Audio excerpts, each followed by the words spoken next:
How's it going, everyone? Welcome to my video. I hope you're doing well. Today, we are going to be going over the second round of my tournament that I played this weekend. If you missed the first video, I'm playing in a invitational, or I did play in an invitational, sort of private house tournament in Waco, and it was my first tournament back in 3 months, so I was very excited to just kind of go back out there and play some chess, push some wood and things like that. And in round one, I defeated a gentleman by the name of Vincent, who's about 1500. It was a very interesting game where I was actually worse until he made a mistake by taking a poison pawn.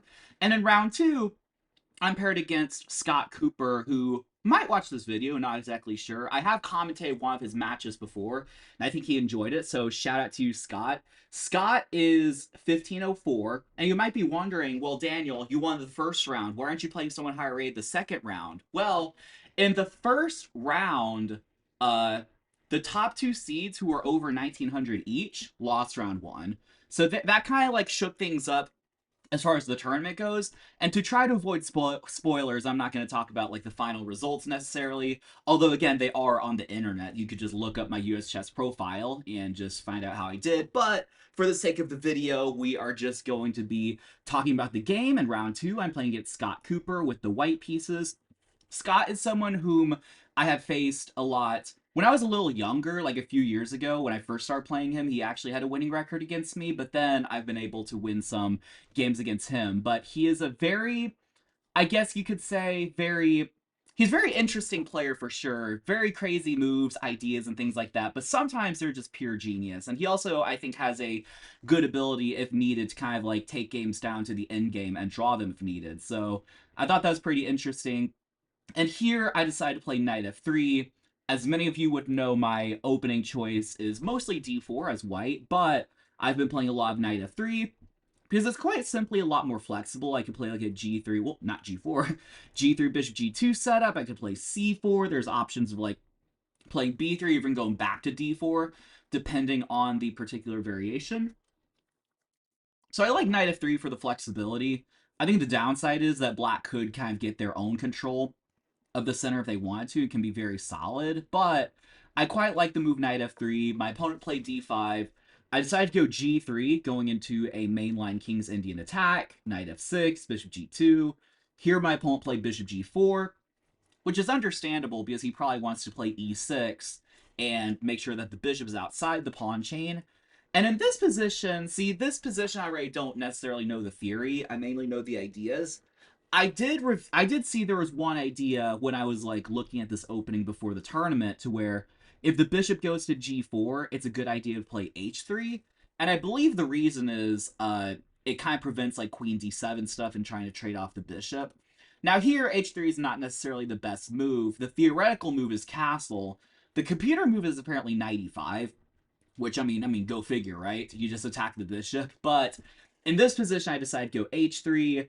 My opponent went bishop h5, and then I castled. Which, I mean, no harm, no foul. It's a pretty good position out of move 5, but it would be interesting to kind of study the theory behind this. So my opponent played e6. So as I sort of alluded to earlier, his bishop is outside the pawn chain, and he's able to comfortably play e6, then, go c6 maybe in the future and have this sort of pawn triangle. So far, so good.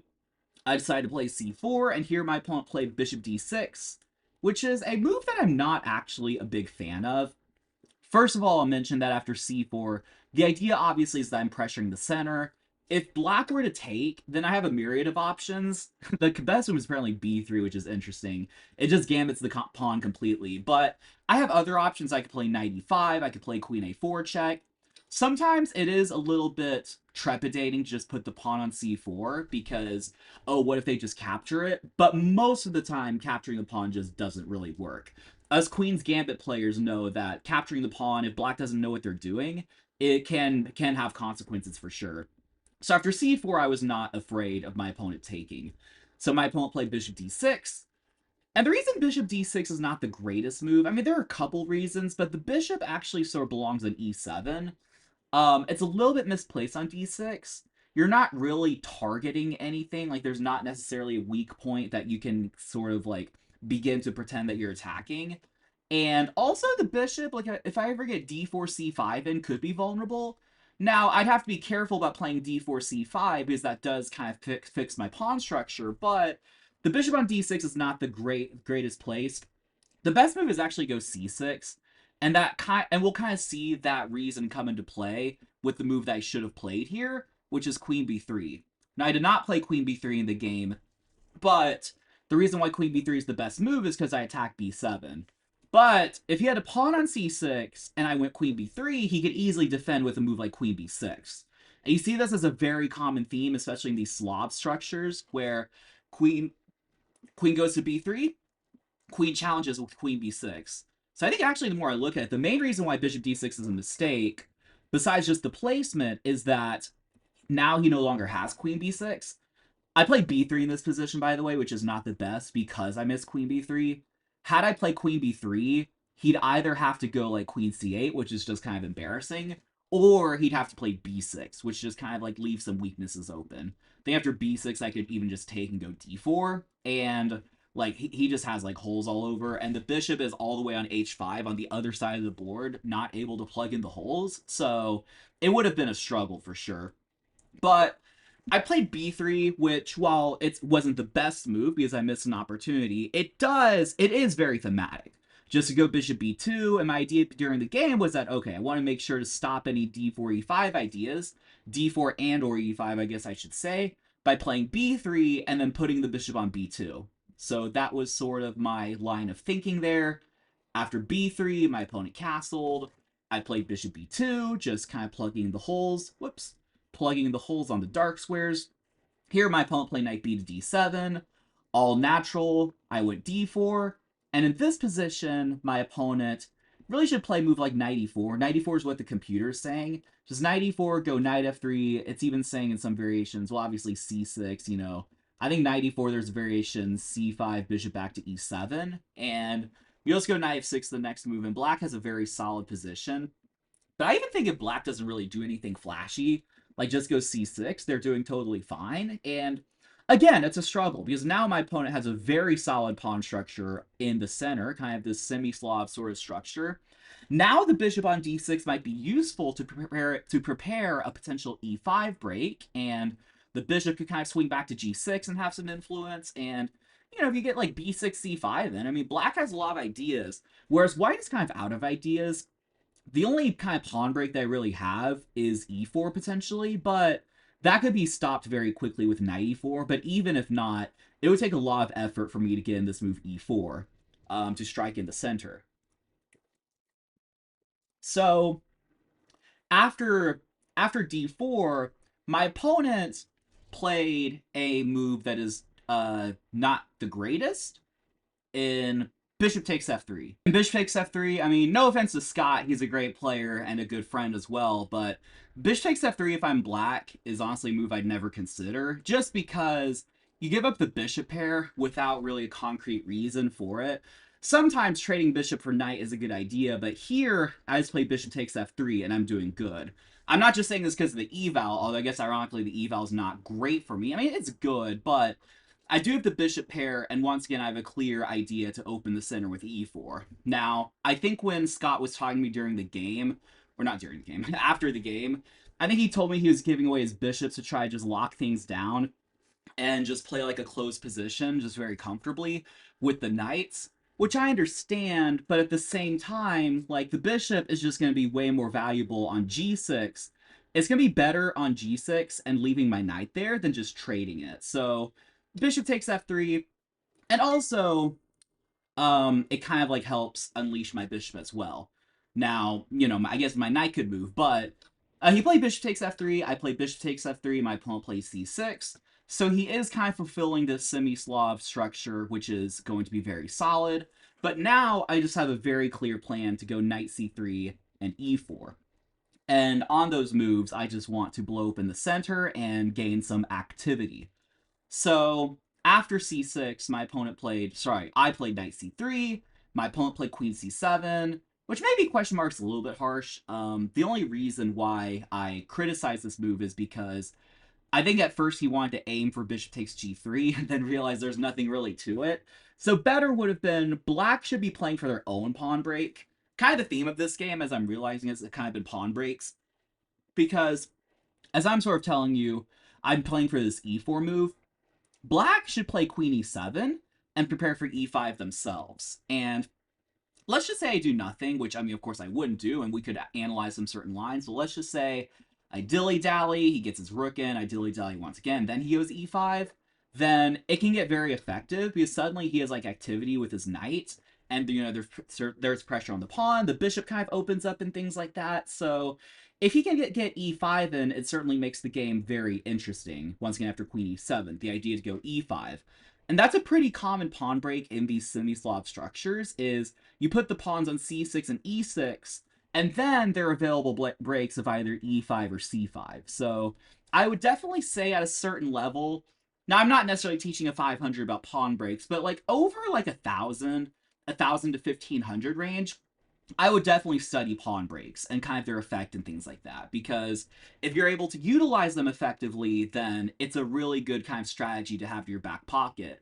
But if you just move pieces around and don't really do anything with your pawns, then it's going to be kind of difficult to maneuver. So after knight c3, my opponent played queen c7, which I guess if I'm being fair, it could facilitate an e5 break as well, but I think there's some differences, like, the rook could kind of come in and help, attack the queen and things like that. So I think the queen's a little bit better suited on the e7 square. So after queen c7, I played my pawn break with e4. Then after e4, my opponent played bishop b4, which, I'm not trying to set a record for Scott of, like, mistakes. He's not really making any blunders, which is good. I think actually when I put it in the game review, he didn't have any blunders. They were just kind of small mistakes that compounded.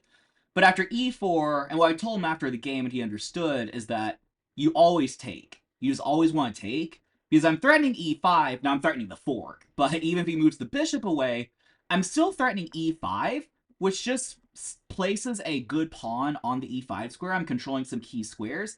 And then in some positions, now here's not necessarily the best example, but imagine my bishop's like here. I could have potential attacks on like the h7 square because my pawn's on e5 and preventing the knight from being on the f7 square. Sorry, on the f6 square. Because there could be some instances where, my knight's on f3. I can't really build this example necessarily. But you could see some examples. Let's just say, e5, knight e8, and then how do I remove this knight to f3? I'm just going to make some random moves. King g1, here, here, here. So ignore my moves once again. Rook a7, knight f3, here, here. Okay, I believe it applies here.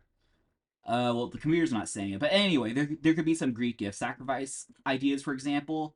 So after king takes knight g5, the problem now is that a knight cannot go to f6 because of my pawn on e5. So all that to say, the reasons like that are why e5 is effective. And when your opponent goes e4 and you're like a semi-Slav player, you should just take it. Like, you just take the pawn automatically.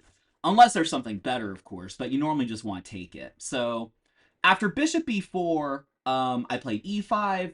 My opponent took on c3. I recaptured the bishop.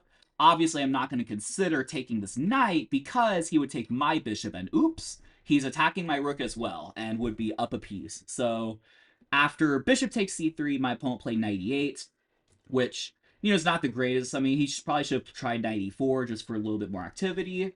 But after knight e8, I realized that now this rook is trapped because the knight moved to the e8 square and is preventing the rook from going anywhere. And I play this move bishop b4, which I thought was a good move. It was the right idea. As it turns out, the way I did it kind of unnecessarily complicated things. Instead of bishop b4, I actually need to take.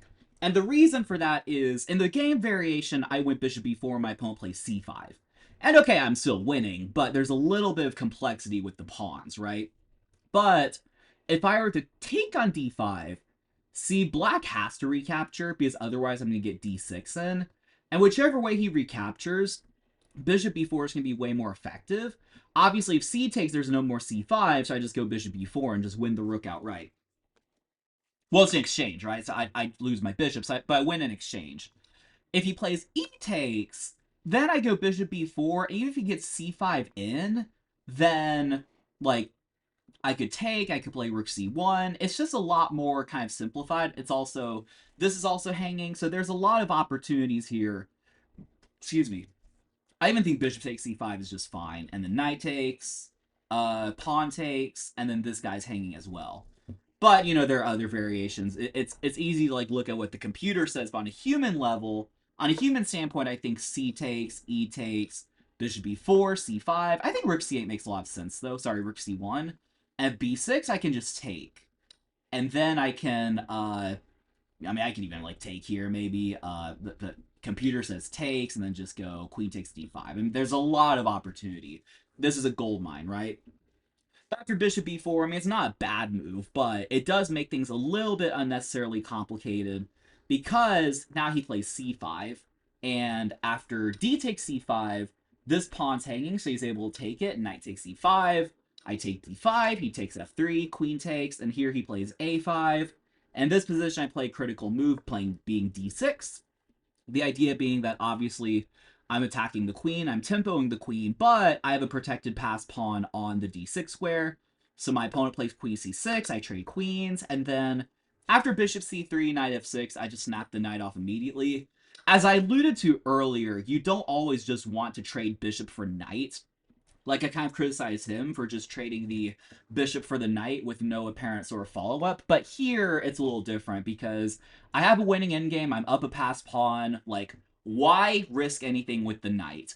Bishop takes, pawn takes, and if I do not win this game, then I just don't know what I'm doing, right? This is like, okay, this has to be winning. I can just make a kind of a pawn chain with a3, b4, just maneuver my rooks, make sure he doesn't have any tricks, and then eventually I should just be able to win. The key actually is, and I'll kind of talk about this because I know this is probably something where many of you are clicking off the video like, oh, he just won from this position, right? Well, it is important to get the winning techniques down because positions don't win themselves. I think that's very important. Even I kind of caught myself in that kind of verbal language of just being like, yeah, you know, and I just win, right? And you know, you'll hear a lot of like grandmasters and commentators and things like that say it, but positions don't win themselves. You have to win them. And what helped me in this position was kind of like identifying, okay, well, what do I need to do? Well, I play a3, b4, and that was what I did first. Well, I played rook d1 first because why did I play rook d1? I think I played rook d1. Why did I play that? Just to centralize my rook? I thought I remember there being a concrete reason, like a good reason. I think I wanted to just go like d7 in some positions, then rook d6, rook d1. But when he played rook d8, it kind of made it less effective because, again, you don't want to rush things because after d7, he'd have this move rook a7 and then just be able to take my pawn. And I even considered, like, could I go here and then he takes and then I kind of force a trade of rooks? Rook takes, I guess rook takes, he would catch the pawn after king f8. Then pawn take. It's just like, again, it's just unnecessarily complicated. You don't really want to go into it, right? So, but my idea was that if he does nothing, then I thought I could play d7. It's still good. Just go like here, rook a7, rook d1, and it would be a process, but I am protecting the pawn multiple times. Also, c6 is hanging for the matter. But after rook f d1, he has played rook d8, and then here I played a3 and rook b1, because obviously rook b8 prevents me from going b4 immediately. I mean, I can. In fact, the computer says it's good. So after b4, a takes, rook takes. I was just saying rook a6 is winning enough, which kind of goes to my next point, which is that, well, I play rook b1, which again, just being patient. Like, it might even seem like, you know, b4 immediately is like good enough, and I'm sure it is, but you know, I just take it slowly, just play rook b1. My next move will be b4. And after b4, the kind of key idea I saw here is that, okay, this pawn doesn't really do me any good immediately. Like, I can't just queen it in 2 moves. But what I do notice from my opponent's camp is this pawn is very weak. So I am going to first protect my pawn with rook d4 because I see he might have an idea to go here. But then I'm going to go rook a1 and wrap around and attack the other pawn. So that's sort of my idea, is to play rook a1 and attack the c6 pawn. My opponent played e5, obviously can't hang a rook, so I play rook h4. My opponent went e4. In this position, I played rook takes h7, king g8. Rook h5, rook takes b4, which I do lose a pawn, but I was able to take a pawn here earlier, and c6 is still weak, which I'm still en route to wrap around and take, but I take f5 first. And also, I'm protecting the c5 pawn. In this position, my opponent played rook b5, and here, I played rook a7. I do realize that rook b5 does threaten rook takes d6. I noticed that during the game, which again, that's another thing that you sort of want to think about when you're converting these positions. Like, if I just dilly-dally, that might still be winning anyway. If I just play king g2, he plays rook takes. It's still winning because after takes, d7, here, there's a key idea of rook a8 check, and then queen.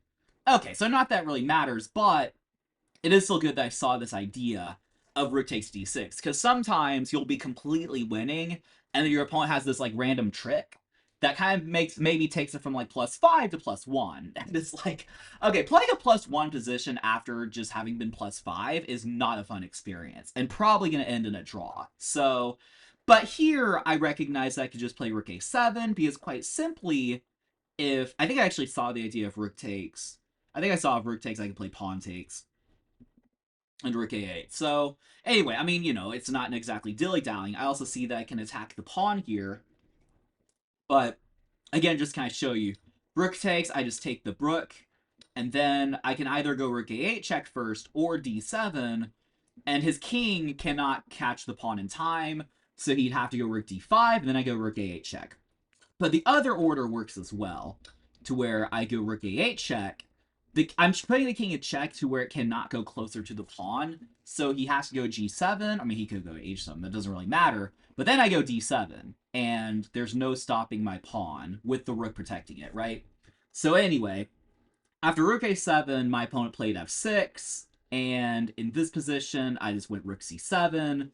I see no reason not to just go ahead and win this pawn, and this guy... See, again, like, I could take, and it's probably fine, but I didn't want to lose this, and then, like, maybe he gangs up on my other pawn, and it's a little bit more difficult to win. Again, it's completely winning, but it is important to have all your bases covered, right?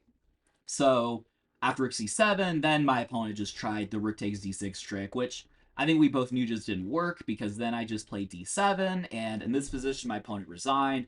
The king obviously cannot go closer. If he goes rook d5, whoops, if he goes rook d5, then I go rook c8 check and win the game.